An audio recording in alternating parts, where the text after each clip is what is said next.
I'm wondering if anybody knows what causes us as humans to feel things. Well, I think I know this from personal learning, self-reflection, understanding the spiritual and how it connects to our physical bodies. We have emotions because we have a form. So in a sense, our brain is like the motherboard. When our brain responds to things like getting burned by a fire, you pull your hand away. There's so many other things that are connected in that sense. It's connected to your heart.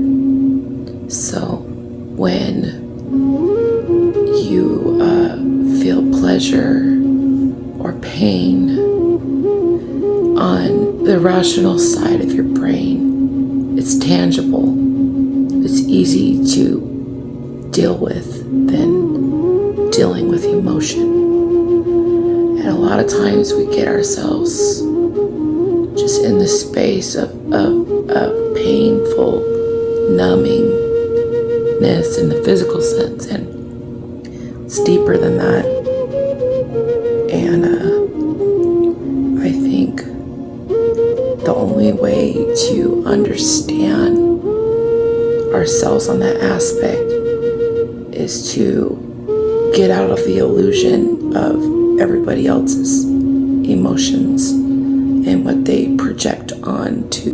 And we do that. People don't realize we mirror each other. Like how you perceive me and how I perceive you is how we perceive ourselves and how we perceive others, like up here and here.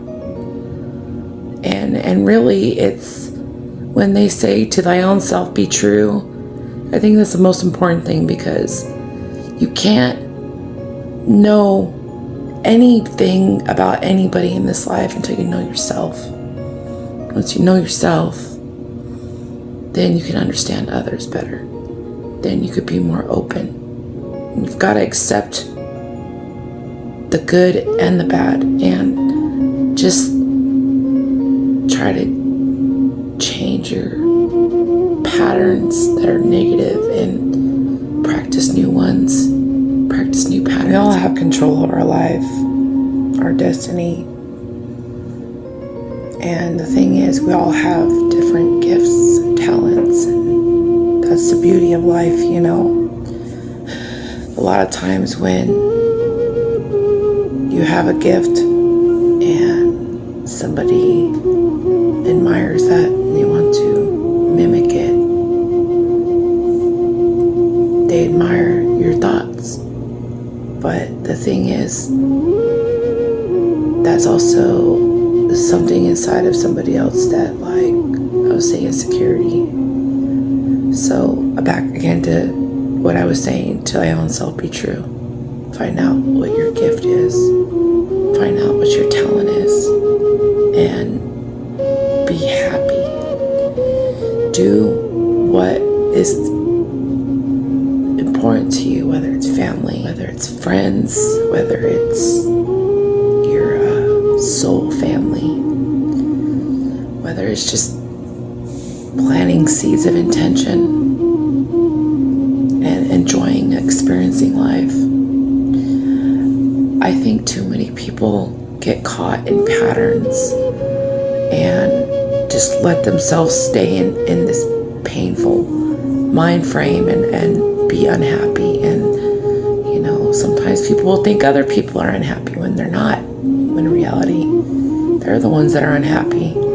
They're the ones that are needing validation or understanding from somebody else, and never going to find that in anybody else. You just have to look inside yourself. And from my experience, I had to do that alone. Like when I got out of the confusion, then I got clarity. It's like one thing at that point. You know, when I had that realization, and I just want to be happy, and I want peace, and I want to do what my path is calling me to do. I don't want to step out of my box, but I know that I have to, and